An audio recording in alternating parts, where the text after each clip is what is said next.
The first step for determining whether to use who, whose, whom, or which, or one of the relative pronoun forms in Latin, is to be able to determine the antecedent, because the pronoun you pick must have the same gender and number as the antecedent.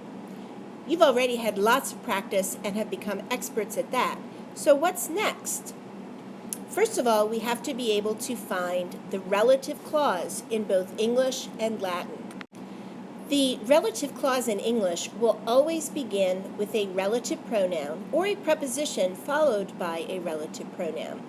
And it will end oftentimes where the end of the sentence is, but it always ends when the relative clause expresses a complete idea. So take a look at this sentence. We see the relative pronoun whom, and I see the word to in front of it. So that's where my relative clause begins, with to whom.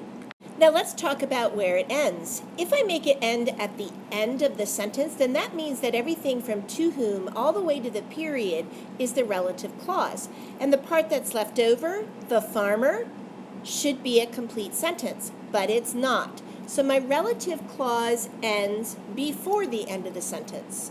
How do I know where? To know where the relative clause ends, I have to think about what it's communicating. The queen gave many horses to someone. So the relative clause, which begins with to whom, is going to end at horses.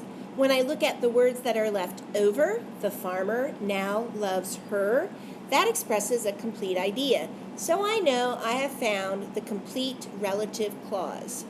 And that's the very first step for being able to decide whether to use who, whose, which, or what form of qui, qui, quod.